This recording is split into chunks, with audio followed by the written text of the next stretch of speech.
Hola a todos, soy Cristian Medina Martínez, mejor conocido en redes como Chris Marín. Hoy vamos a hacer un breve análisis de lo que fue mi experiencia con el M16A2. Yo sé que todos ustedes están familiarizados más con el tipo M4 o el tipo Sig Sauer, que es el que ahora tiene la Infantería de Marina de la Armada de México. Pero cuando a mí me tocó utilizar mi arma de cargo, como así se le conoce en las Fuerzas Armadas, cuando te designan un armamento personal, es el M16. Esa fue la que a mí me tocó utilizar y pues siento que era un arma que pues era suficiente para las operaciones que realizábamos nosotros. A diferencia de lo que mucha gente pudiera pensar, el M16 era un arma bastante confiable y de muy buen alcance. En los manuales originales de la Colt podemos ver sus rangos máximos. Por ejemplo, el alcance máximo, es decir, el más extremo, es de 3.600 metros. Esto lo podemos constatar no solamente en uno, sino en varios manuales de diferentes épocas. Dentro de mi experiencia con el M16A2, pues hace poco terminé un manual de tiro, mi manual de tiro con pistola. En ese manual hago una pequeña semblanza en donde explico exactamente cómo fue mi primera experiencia disparando un rifle. En este caso, el que disparé por primera vez cuando me contraté en la Infantería de Marina fue un FAL, un fusil de asalto ligero. Es calibre 7.62, es un calibre grande, de hecho es un calibre de francotirador. Era un calibre que se utilizaba muchísimo en los años 60 y 70, 80 y pues obviamente cuando me tocó a mí entrar en la Infantería de Marina de la Armada de México, pues no fue la excepción el haber hecho mis primeros disparos con esa plataforma. El fusil de asalto ligero de fabricación belga era muy potente. Mas, sin embargo, solamente hicimos prácticas de tiro de primera vez. Cuando nos incorporamos a nuestras respectivas unidades, nos dieron el M16, que de cariño le decíamos el palo de escoba por su longitud. Medía exactamente 1 metro. Inclusive lo utilizábamos para hacer mediciones a distancia. Lo utilizábamos como si fuera una cinta métrica. El M16A2 es un arma bastante confiable. Lo que pasa es que pues es un armamento ya muy antiguo. La historia del M16 se remonta a finales de los 50 del siglo pasado y principios de los 60. Entra en acción en la guerra de Vietnam. Ese era el antiguo rifle M16. El M16 y el M16A1, como lo dicen algunos manuales. El M16A2 fue el que a mí me tocó. En el 2006, cuando me contraté, en la Infantería de Marina de los Estados Unidos ya utilizaban el M16 4A4, que era una variante del M16A2, inclusive era el M16A2, el M16A3, y ellos ya utilizaban el M16 4A4. También lo podemos encontrar en diferentes tipos de manuales, todas sus características. Los alcances y los rangos pues prácticamente no cambian mucho. El M16A2, nosotros se nos enseñaban 3 tipos de alcance. El alcance efectivo, que es el más exacto, el más preciso, o en el que podemos obtener los mejores impactos con mayor precisión. El alcance máximo efectivo, que es el alcance al que todavía tenemos mucha probabilidad de ser precisos, mas sin embargo en los manuales nos indica que son los puntos, los blancos en áreas. El primero, el alcance efectivo, son los blancos individuales. dijéramos los enemigos. El alcance máximo efectivo, pues quizá no tanto blancos individuales, pero sí en áreas para empezar a causar estragos, tratar de buscar puntos de demolición, ráfagas para hacer supresión, fuego de supresión. Y está el último alcance, que es el más lejano, que es el alcance máximo. Hay que tomar en cuenta que estos tres tipos de alcances se nos enseñaban a nosotros sin ningún tipo de óptica, sin ningún tipo de lente óptico con magnificaciones. Teníamos que ser precisos con las miras de hierro. El alcance máximo efectivo tiende a ser de 800 metros según los manuales.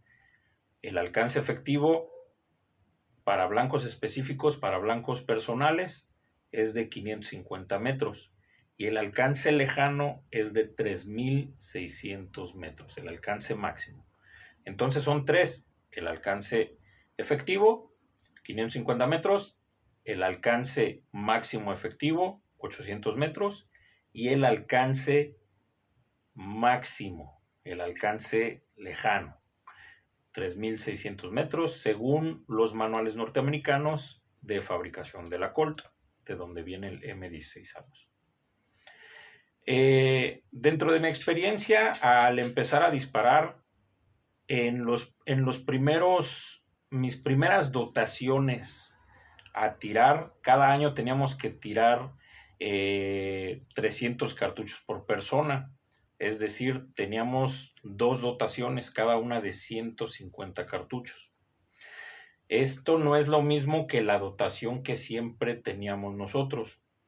Los cargadores del M16A2 que nosotros teníamos a cargo eran los de 30 cartuchos útiles, los que llevaban 30 cartuchos útiles, no de 20, que eran los pequeñitos, los cuadraditos. A nosotros nos tocaban ya de 30 cartuchos, 30 rondas.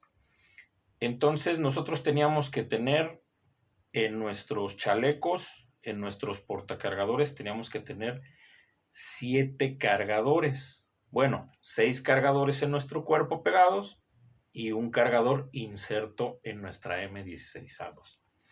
Cuando nosotros íbamos a operaciones de alto impacto, pues entonces teníamos que llevar el doble. Es decir, si tú haces tu matemática, pues 7 cargadores de a 30 cartuchos cada uno, 210 cartuchos por elemento que lleva pegado al cuerpo. Si vamos a operaciones de alto impacto, tenemos el doble, 420 cartuchos. Entonces, pues era un peso con el que teníamos que cargar. Normalmente cuando íbamos a prácticas de tiro, la primera práctica de tiro que tuve, pues es la que les comentaba hace rato. Con un fusil de asalto ligero, tiramos 30 cartuchos aproximadamente por elemento y pues pegamos lo que pudimos. Y voy a ser muy honesto, pues realmente no había una clase como tal. Hoy en día vas a una clase, vas a un curso de los que dan los instructores hoy en día en los campos de tiro autorizados, cursos por instructores calificados, por instructores certificados, y pues te pueden dar hasta, a partir de 50 cartuchos, te pueden dar hasta 200 cartuchos. Pues se habla en Europa y Estados Unidos, cursos básicos de hasta 270, 320 cartuchos por persona. Con respecto a las prácticas de tiro que nosotros hacíamos, teníamos que aprender también no solamente a tirar. Las primeras prácticas de tiro que tuve fueron muy específicas, fueron muy austeras, se centraban más que nada en las medidas de seguridad. Eso a mí me daba mucha tranquilidad, y hoy en día que trabajo como instructor, pues me daba mucha tranquilidad que se centraban muchísimo en las medidas de seguridad, pues para que no se le fuera a salir un disparo negligente a alguien. Regla número 1, 2, 3 y 4, las reglas universales. Se hacía mucho énfasis en no barrer al personal, muchísimo énfasis. Inclusive yo creo que más que todas las demás.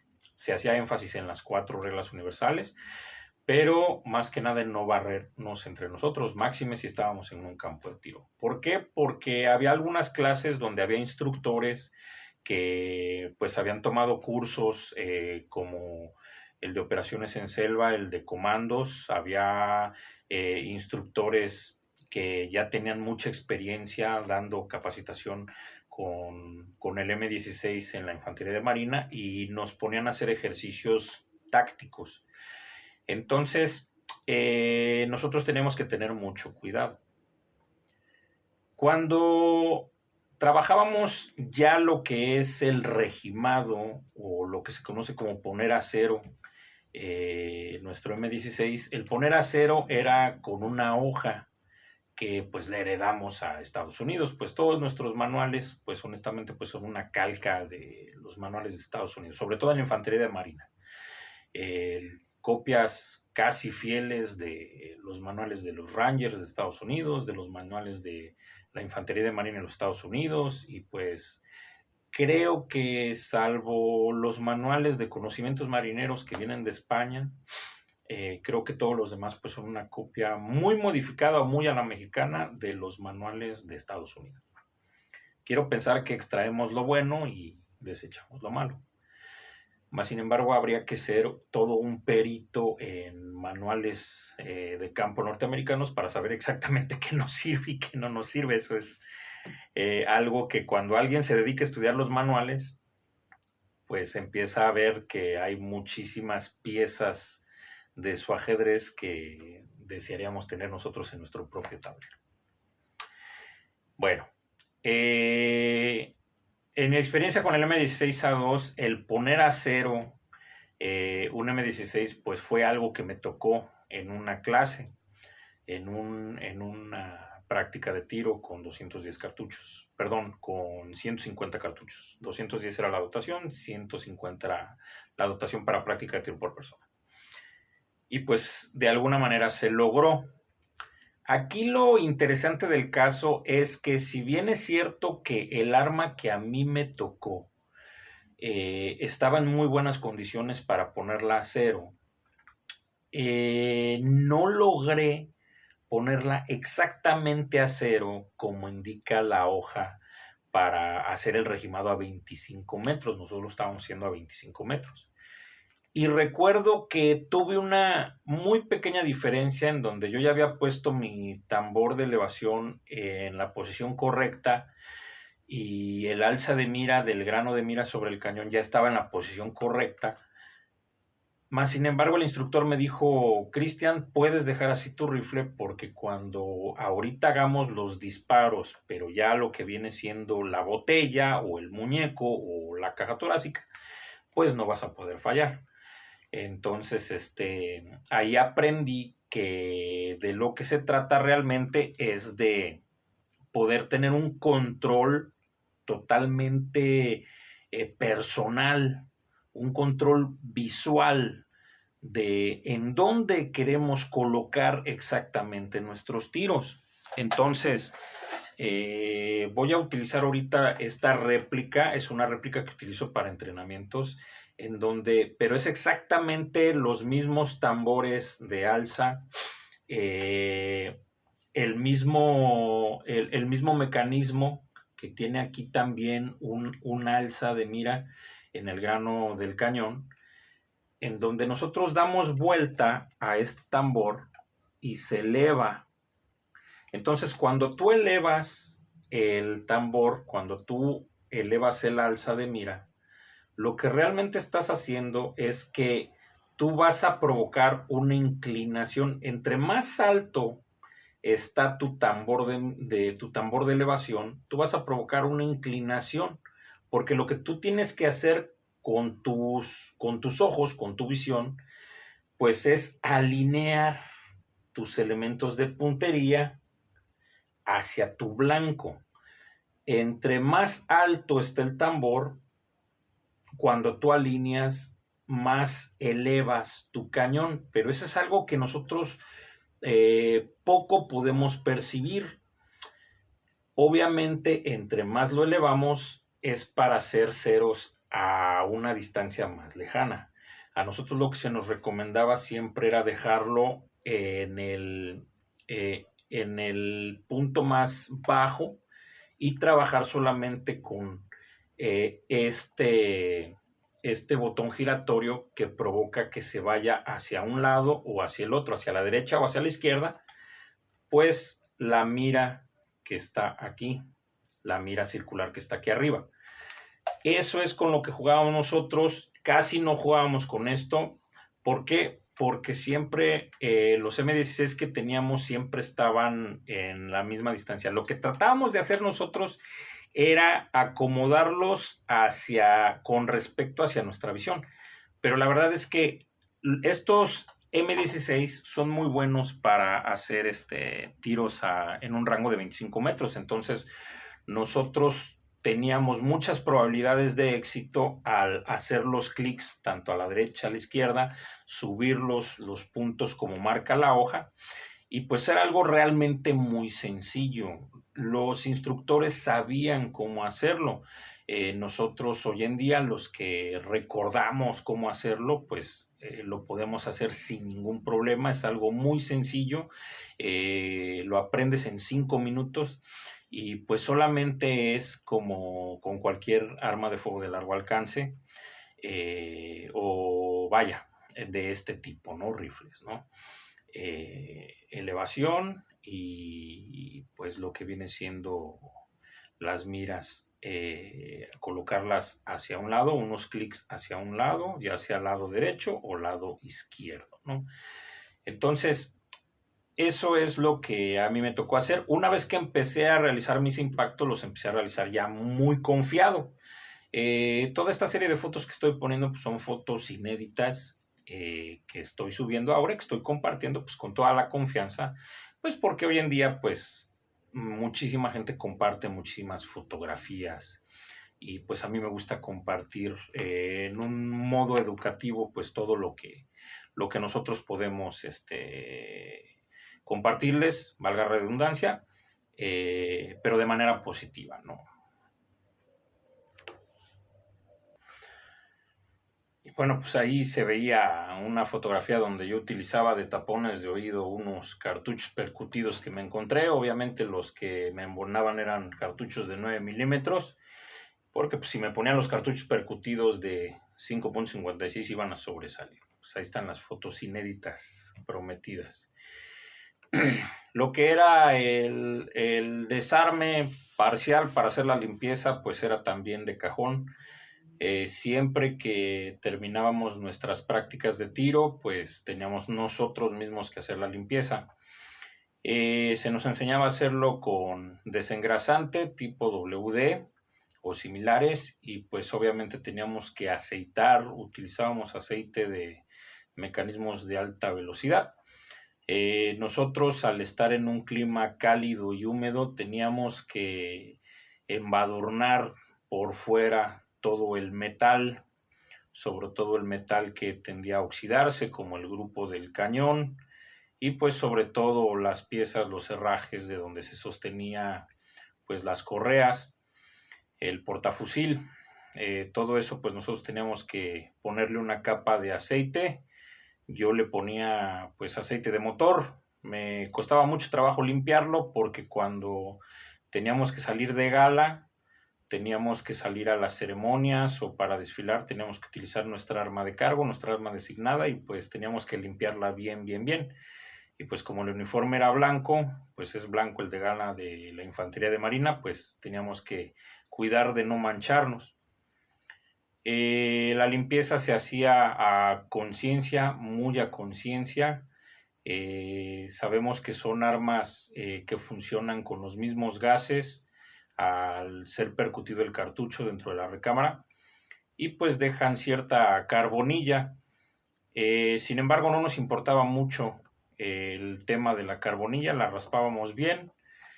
Hoy en día sabemos que pues podemos dejar un poco la carbonilla, lo que sí no podemos permitir pues es tener el cañón sucio, siempre hay que tenerlo limpio. Y pues estamos hablando de M16 que utilizaron en las Fuerzas Armadas durante muchísimos años. Recuerdo tener instructores que habían estado en la guerra en Chiapas y pues acababan de recibir prácticamente las M16. Estamos hablando de entre el 95, 97 aproximadamente. Pues a mí me tocó utilizarla en el 2007 ya prácticamente, entonces ya tenían más de 10 años en funcionamiento. Imagínate cuántas prácticas de tiro tenían. Pues como mucha gente sabe que se dedica a esto de las armas de fuego, pues el desgaste interno del cañón pues va borrando las líneas de dextrorsum o sinestrorsum para el caso, y pues es ahí donde ya los tiros empiezan a ir muy desviados, aunque tengas munición nueva. Tal vez haciendo un poco de memoria, por eso nunca pude regimar bien mi M16, que aunque estaba en buenas condiciones, pues el cañón no estaba tan en óptimas condiciones y pues sí se iba un poquito desviada la ojiva. Pero bueno, la limpieza siempre se tenía que hacer. Yo hacía mi limpieza muy a conciencia, ya sabíamos perfectamente cómo hacer el desarme parcial. Yo lo hacía en una oficina de operaciones en la cual yo estaba comisionado, y pues cuando estaba en campaña pues lo hacía pues obviamente en campaña.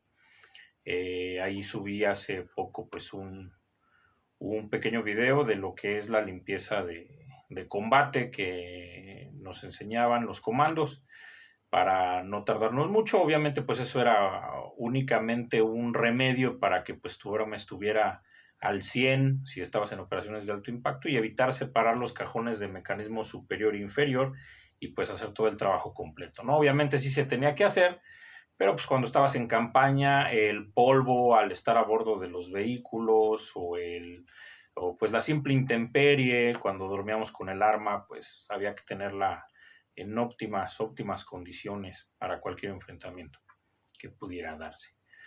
Y pues bueno, obviamente pues existen diferencias. Hoy en día pues ya no se utilizan, a nivel mundial pues ya no se utilizan ese tipo de armas sin miras. Hoy en día pues lo que viene siendo las miras que dan precisión a mediana y larga distancia o a distancias intermedias, pero que tienen que ver con esos rangos muy altos, muy largos, perdón, de los manuales. Pues tenemos lo que es lo LPBO, ¿no? La óptica variable de baja potencia. Las ópticas variables de baja potencia o LPBO, pues es lo que se utiliza hoy en día, también conocidos como DMRs, los rifles que traen una mira que mucha gente que desconoce un poco pues cree que es de francotirador, pero no es de francotirador. Es una mira para un fusilero designado o el fusil del tirador designado. Esto es para que tengas mayor precisión en combates de más de 25 metros y para que seas muy certero en combates de 25 metros. A la par, cuando me contraté y utilizaba el M16A2, pues la infantería de marina en los Estados Unidos utilizaba pues el M16-4A4, pues con la mira Trigicon. Esa pues te daba 4 magnificaciones. Ellos ya de por sí de cajón pues utilizaban, ¿no? Tanto el ejército de los Estados Unidos como la infantería de marina en los Estados Unidos pues utilizaba la mira Trigicon. Entonces pues eso los hacía más certeros en combates de más de 25 metros. Debemos de recordar que pues en esa época cuando me contraté pues estaba fresca todavía la guerra de Irak y se estaba desarrollando la guerra de Afganistán. Inclusive en mi experiencia con los adiestramientos que tuve con la infantería de marina de los Estados Unidos, pues ellos nos decían que efectivamente teníamos nosotros que ya tener miras con al menos 3 o 4 magnificaciones para poder ser más certeros en la lucha contra el crimen organizado y el narcotráfico. Ellos nos decían que eran las mismas condiciones de la guerra en Afganistán o en Irak. El enemigo pues era invisible porque pues tú estás transitando en las ciudades, estás andando en las ciudades y no sabes quién es el enemigo. Claro que hay muchas diferencias, pero el tipo de combate en aquel entonces sí se comparaba mucho con el combate que tenemos en contra del crimen organizado y los cárteles aquí en México, donde no sabes en qué momento te pueden disparar o puedes tener un enfrentamiento armado por el simple hecho de transitar en ciudades en aquel entonces muy, muy calientes como Reynosa, Nuevo Laredo, Monclova, lugares donde me tocó estar. Y bueno, pues ya dentro de mis actualizaciones para seguir mi formación como instructor y poder darle a todos aquellos que valoran lo que enseñamos, los que venimos del ambiente militar, pero seguimos enseñando, de alguna manera seguimos traumados con este medio y no lo podemos dejar, ya es parte de nosotros. Pues sí, tomé ciertas actualizaciones en Ciudad de México, donde instructores extranjeros que provenían de agrupamientos de operaciones especiales, pues nos enseñaban el tiro de combate a 25 metros con miras, tipo LPBO, obviamente, plataformas AR-15, de 5.56, pero es el calibre equivalente. Y pues obviamente teníamos nosotros el 223 y desde luego pues podíamos hacer prácticamente las mismas maniobras que se nos enseñaban en la infantería de marina. En mi caso podía hacer las mismas maniobras, pero pues teniendo ahora plena certeza y seguridad de que alineando junto con la mira pues podíamos tener mayores probabilidades de acertar. Hice actualizaciones tanto con mira como sin mira. Y pues la verdad es muy, muy provechosas. Yo les recomiendo a todo aquel que quiera seguirse capacitando, pues que pueda seguir obteniendo de alguna manera capacitación o bien que siga asistiendo a su club de tiro y caza deportiva. Su tiempo, que se dé su tiempo para seguir practicando. Es muy importante el uso responsable y a conciencia como usuarios de armas de fuego real. Y bueno, espero que les haya gustado este pequeño video. Espero poder hacer más en el futuro para compartirles a ustedes más fotos, más vivencias. Y pues el libro Por toda la vida pues todavía está a la venta, en donde pues todas estas anécdotas y muchas más de mis memorias. Y bueno, por último, recomendarles obviamente, ¿no? El libro, estábamos hablando, Por toda la vida, escrito por un servidor, Chris Marín, con toda la historia. También recomendar el libro que escribe nuestro editor, Centinela Publishing, un libro escrito por Osvaldo Rodríguez, Un soldado siempre será un soldado. Él perteneció al ejército mexicano, él fue de los primeros fuerzas especiales GAFES, finales de los 90, principios de los 2000. Es un libro muy interesante, muy bueno, trae vivencias personales muy, muy profundas. Hay por ahí un episodio que a mí me gusta mucho acerca de unas lechuguillas. Y pues la verdad, mucha introspección también, al igual que el mío, mucha reflexión. Osvaldo Rodríguez también escribe libros de índole espiritual. Pues todos los que cuidamos nuestra espiritualidad, que creemos en nuestro Señor Jesucristo, pues también son muy buen material. Y para los no creyentes también les invitamos a cuidar su espiritualidad y leer libros de calidad. Sin embargo, un libro que es una verdadera maravilla es este libro que escribe Caro Jaro. También tiene un toque muy, muy personal, un toque de mucha introspección. Es un libro muy fuerte, de verdad, es un libro de 102 páginas y pues creo que ni las 500 páginas del mío, ni las casi 600 páginas del libro de Osvaldo pueden nivelar ciertamente las experiencias tan fuertes que hay aquí. Es un testimonio de supervivencia porque habla de la lucha espiritual, física, emocional y psicológica que puede tener una mujer cuando su vida está dentro de las competiciones de artes marciales brutales, dentro de supervivencia en la mar, supervivencia en terreno, una mujer muy intrépida y una mujer que conozco personalmente, que hay por ahí aparecen varios videos en mi cuenta de Instagram y pues altamente recomendable, no temas que yo estoy contigo. Todos estos libros y muchos más que vamos a seguir promocionando a través de estas redes. Y pues muchas gracias, que Dios les bendiga y pues síganla pasando bonito. Esperamos vernos muy pronto en un siguiente video. Vamos a seguir hablando de muchos temas de interés.